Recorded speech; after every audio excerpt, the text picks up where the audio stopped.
Hi everyone, সবাই কেমন আছো? আশা করছি সবাই অনেক ভালো আছো, সুস্থ আছো। আজকে ব্লগটা শুরু করছি সকাল থেকে, না বিকাল থেকে, সন্ধে হতে যাই প্রায়। তো সেখান থেকেই শুরু করলাম। শরীরটা একদম ভালো ছিল না, ভালো লাগছিল না, যার জন্য ব্লগও করা ভিডিও করা হয়নি।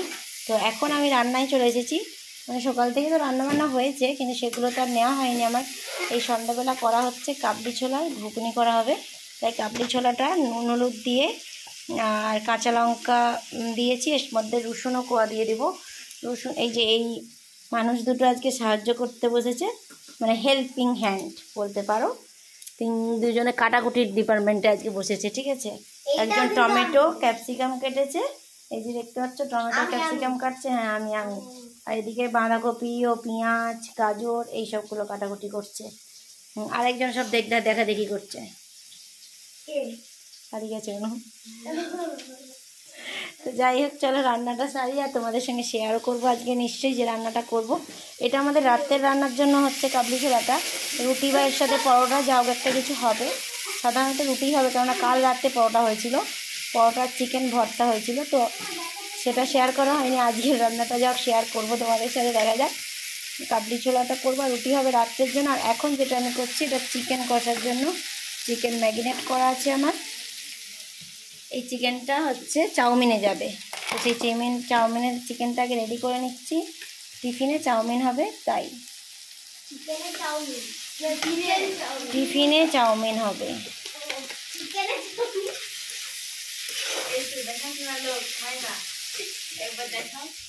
এই যে ছুটে পালিয়ে গেছিল, আবার চলে এসছে। এই যে দেখো, একজন চোখের জল ফেলছে, নাকের জল ফেলছে, আর পেঁয়াজ কাটছে। তো তোমরা দেখতেই পাচ্ছ, এদিকে পেঁয়াজ একদম চপ করে কাটা হয়ে গেছে। তো কটা পেঁয়াজ হতে পারে একটু গেস করে তোমরাই কমেন্ট করো তাড়াতাড়ি। চোখের জল ফেলে ফেলে পেঁয়াজ যাও কেটে ফেলেছে, আর একটা কাটতে হবে। কাটবো, তোমরা বলো এইটা কটা পেঁয়াজ কেটেছে। চাউমিনও চলছে করা, একক্ষেপ হয়ে গেছে করা। আর যেহেতু ঠাকুমা হচ্ছে কি বলে চিকেন খায় না, ঠাকুমার জন্য তুলে রেখেছি। তারপরে এই যে চিকেনটা দেবো পুরো চাউমিনে। এদিকে রেডি হচ্ছে চাউমিন, এদিকে আমার কাবলি ছোলাটাও সিদ্ধ হয়ে গেছে। তো এই এক ডেক চাউমিন বানানো হয়েছিল, সেই চাউমিনটা অবশেষে এইটুকু পড়ে রয়েছে। এইটা ভেবেছি দাদাভাইয়ের জন্য ফ্রিজে রেখে দিই, কেননা দাদাভাই আমাদের মধ্যে নেই এখন, ও কলকাতায় রয়েছে, আর আসলে ওটা খাবে। আমরা যা কিছুই ভালো কিছু খাই ওর জন্য আমরা ডিবেই করে ফ্রিজে রাখি, কারণ ও তো একদিন দুদিন ছাড়াই আসে। আমি যখন গ্রামে থাকি আর কি, ও প্রায় একদিন দুদিন ছাড়াই চলে আসে। তো ওরও থাকতে একা একা ওখানে ভালো লাগে না, তাই ও ডিউটি সেরে তারপর চলে আসে। যত কষ্টই হোক ও বাড়ি ফিরে আসার চেষ্টা করে, আর তার জন্য ওর জন্য যেটাই ভালো কিছু বানাই তুলে রাখি। তো সেখানে কাবলি ছোলার তরকারিটাও ওর জন্য তুলে রেখেছি, চাউমিনটাও চিকেন চাউমিন তুলে রেখেছি। এদিকে জামাইবাবু আজকে ফুচকা বানানোর জন্য উদ্যোগ নিয়ে নেমে পড়েছে মাঠে বলতে পারো। তো ফুচকা বানানোর কাজে, আর জামাইবাবু ফুচকাটা খুব বলতে পারো স্পেশালভাবে বানাতে পারে, যেটা আমাদের হয়তো 10টাতে 2টো মিস্টেক হতে পারে, জামাইবাবুর 10টাতে 10টা ফুচকাই হবে, ঠিক আছে, এরকম একটা ব্যাপার বলতে পারো। তো তার জন্য জামাইবাবুকে বললাম তো চলো। আর এটা রোদ থাকলে আরও ভালো হয়, সকালবেলা বানিয়ে রোদে দিয়ে তারপর বিকালবেলা খেলে এটা বেশ ফুচকাটা মজমজে হয়। আর আমাদের হচ্ছে কি বলে, যেহেতু এখন মেঘলা মেঘলা ওয়েদার, তো তার জন্য সঙ্গে সঙ্গে বানিয়ে সঙ্গে সঙ্গেই খাওয়া হচ্ছিল। তো বলবো না মচমচে ছিল না, মচমচেই ছিল, কিন্তু কি বলতো, সেই ক্রাঞ্চিটা একটু কম থাকে, রোদে দিলে আরও ক্রাঞ্চি ভাবটা বেশি হয়। তো দেখতেই পাচ্ছ তোমরা নিশ্চয়ই যে ফুচকাগুলো কেমন ফুলছে তেলের মধ্যে, পুরোটাই তোমাদের চোখের সামনেই ভাজা হচ্ছে, দেখতেই পেলে এইভাবে। আর জামাইবাবু এটা স্পেশালিস্ট বলতে পারো, জামাইবাবু কেন দিদিও, ঠিক আছে, ছোটদিও এটা খুব ভালো বানাতে পারে। আর অ্যাকচুয়ালি ছোটদি আর ছোটো জামাইবাবু এরা হচ্ছে, আমাদের সব দীঘা যাওয়ার কথা ছিল, তো বর্ষা পড়ে যাওয়ার জন্য ভাবলাম দীঘা যাওয়া হবে না, তার জন্য ওরা আমাদের বাড়িতে এসেছে। তো 2 দিন ছিল আমাদের বাড়িতে। আর এখন আমি অবশেষে কলকাতায় আছি, যদিও ভয়েসটা দিচ্ছি কলকাতা থেকেই, আমি চলে এসেছি কলকাতা। তার ওরাও বাড়ি গেছিলো রবিবার সকালে, ওরা বেরিয়ে যাওয়ার পরে আমি আর দাদাভাই আমরাও বেরিয়ে চলে এসেছি। আর এখানে এই যে মেন ব্যাপার, বেলতে হবে সাথে সাথে, আর সাথে সাথে ভাজতে হবে। কী বলো তো, বেলে রেখে দেবে পরে ভাজবে এরকম করলে তাহলে কিন্তু একটাও ফুচকা ফুলবে না। সঙ্গে সঙ্গে বেলতে হবে, সঙ্গে সঙ্গে ফুচকাগুলোকে ভেজে নিতে হবে, এরকম আর কি। কেউ বেলছে আর তুমি ভাজছো, এরকমই ঠিক আছে। ওইদিকে বেলা হচ্ছে, এদিকে ভাজা হচ্ছে, বেলে রেখে দিচ্ছে, তারপর তুমি ভাবছো একাই আবার তেল জ্বালিয়ে করবো, নিজে ভেজে নেবো, এটা করতে গেলে কিন্তু ফুচকা কিন্তু ফুলবে না, এটা কিন্তু মাথায় রাখতে হবে। তো যাই হোক, ফুচকাগুলো কিন্তু দারুণ হয়েছে। হয়েছে। আর আলু চাটটা তো চলো দেখতেই পাবে আলু চাটটা কেমন হয়েছে। জামাইবাবু ভাজতে ভাজতে খুব ঘাম দিয়েছে জামাইবাবুকে। হ্যাঁ, মিনিমাম 350-400 পিস তো ফুচকা হবেই ভাজা হয়েছে আজকে। তো আমি ভাবলাম চলো লাস্টের স্টেপটা আমি এবার করি, ঠিক আছে। তো জামাইবাবু একটু তেল মানে ভালো করে না তেলটা একটু উপর দিয়ে দিতে হবে চামচে করে, তাই চামচ নিয়ে মানে ভাজা হচ্ছে, বড় চামচ। তো সেই মানে আমি দিচ্ছি না বলবো না, মানে জামাইবাবু যেভাবে মানে ছিটিয়ে দিতে পারছে আমি সেভাবে দিতে পারছি না, কিন্তু ফুচকা দেখতেই তো পাচ্ছ ফুচকা ফুলছে না তা নয়, ফুচকা প্রত্যেকটা ফুলছে, হয়তো একটা আধটা মিস্টেক হচ্ছে, এরকম ব্যাপার। তো আর আজকের আলু জলটা যেটা সুন্দর বানানো হয়েছিল, মানে জাস্ট ফাটাফাটি বলতে পারো, ফুচকা দোকান ফেল এটা বলতে পারি, ঠিক আছে। এত সুন্দর মানে আলু আর জলটা বানানো হয়েছে আজকে। তো সেদিন দেখছিলে বিয়ে বাড়িতে গরম ফুচকা বিক্রি করছিল, সেদিন তো দেখলেই তোমরা। আর আজকে হচ্ছে ঠান্ডা ফুচকা চলে এসেছে, মানে বাড়িতে ঠান্ডা ফুচকা আর বিয়ে বাড়িতে গরম ফুচকা ছিল। আজকে আমাদের সম্পূর্ণ বাড়িতে আলাদা একদম আইটেম বলতে পারো। আলু মাখাটা জাস্ট কেমন ফাটাফাটি, ওয়াও। ও আর হচ্ছে এদিকে টক জলটা বানিয়েছে কে দেখতে হবে তো, গন্ধরাজ পাতা আর লেবু দিয়ে আর তেঁতুল দিয়ে। আর ফুচকাটাও সেই হয়েছে, সেই লেভেলের, মানে একটা মিস যায়নি, প্রত্যেকটা একদম টেবো ফুলা, একদম ফুলকা ফুচকাটা সেই লেভেলের হয়েছে। এদিকে টক জল হচ্ছে গন্ধরাজ লেবুর পাতা, বাড়িতেই গন্ধরাজ লেবু ছিল। আর এদিকে হচ্ছে কি বলে আলুও মাখা চোখা একদম, উফ জমে যাবে আজ। হ্যাঁ তুই খেতে থাক, সবাইকে দেওয়ার আগে খেতে থাক, ঠিক আছে। ও তখন থেকে পারছে নি, মানে দোকানদার না অন্য কিছু। আমরা তো খেতে শুরু করে দিয়েছি, আমরা মানে ঠাকুমা কাকিমা আর হচ্ছে কি বলে কাকিমা খেয়েছিল না, খেয়ে মাত্র টিফিন করেছে বলে, আর দাদাভাইকে আনতে গেছে জামাইবাবু, ওরা এলে ওরা খাবে। আজ বেরিয়ে পড়েছি বাড়ির উদ্দেশ্যে, আর দিদিরাও সকাল সকাল বাড়ি চলে গেছে।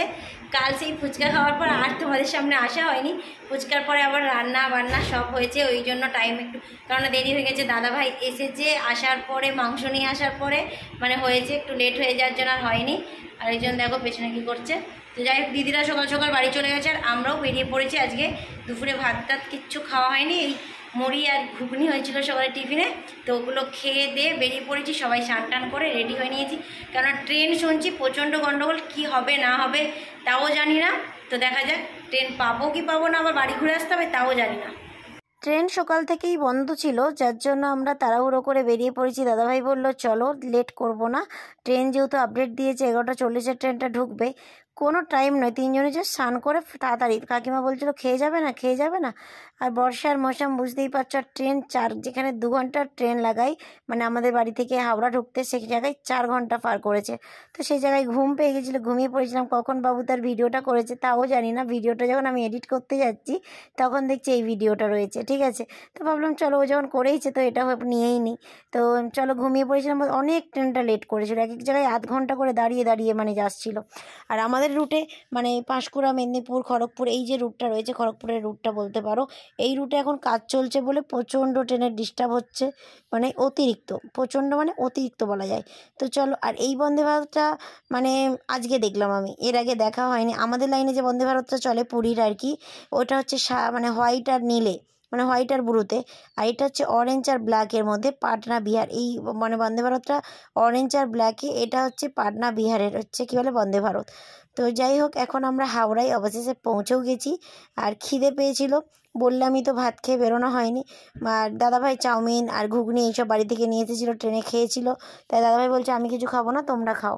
তো বাবু বললো মা গরম মানে ভাত খাবো বলেছিলাম, বাবু বললো না ভাত খাবো না, এর তো খাওয়ার সব থেকে বেশি জ্বালা। তো তার জন্য লুচি গরম পেয়ে লুচি খেয়ে নিয়েছিলাম। তার মধ্যে দাদাভাই কোথায় মানে বাসে উঠে পড়েছে আমরা দেখতে পাচ্ছিলাম না, এদিকে এই নিয়ে একটু রাগারাগি হয়ে গেল। তার মধ্যেই মানে হচ্ছে গেলে মানে রেগে গেছি যে হচ্ছে গেলে খুঁজে পাওয়া যাচ্ছে না, তুমি এর মধ্যেই কোথায় ঢুকে গেছিলে। দুজনে একসাথেই আসছিলাম, আস্তে আস্তে ও কোথায় কোন বাসে উঠে পড়েছে সেটা আর দেখতে পাচ্ছিলাম না, এই নিয়ে একটা রাগারাগি হলো, ঠিক আছে।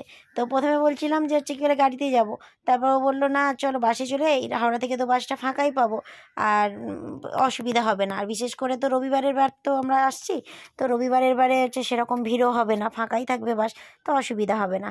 তো চলো যখনই গঙ্গাকে পড়ে গঙ্গা মাকে প্রণাম জানাই, আর সব সময়ের জন্যই।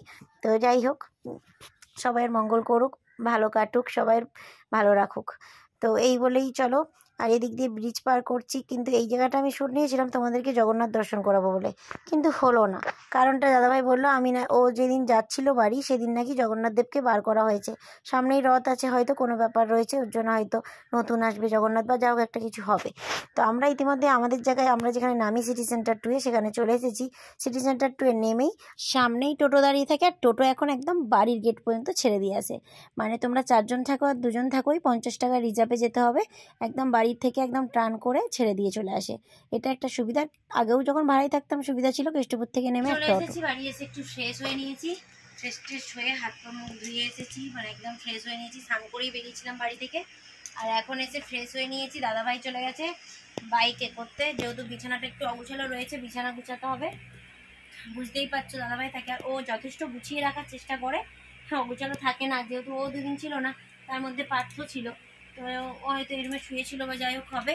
কিন্তু আসতে না আসতে একটা পার্সেল আমি না থাকায় এসেছিল, সেটা তোমাদের সাথে শেয়ার করি। আমি ওখানে থাকাতেই অর্ডার মেরেছিলাম, তো তার মধ্যে এখানে চলে এসেছিলো। তো দেখো তোমাদের সামনেই ওপেনটা করছি। আমি নিজে প্রথম হাতে পেয়েছি। অনেকদিন ধরে বাবু বলছি লিপস্টিকটা মা কেনো, লিপস্টিকটা কেনো 4টে কিউট লিপস্টিক, ঠিক আছে। তো ভাবলাম চলো, অনেকদিন ধরে বলছে, তো লিপস্টিকটা সবসময় রেড পিঙ্ক এগুলো তো ইউজ করা হয়, আর এই লাইট কালারগুলো ব্যবহার করি আমি, তো লিকুইড না, মানে সেগুলো ব্যবহার করা হয় এমনি লিপস্টিক।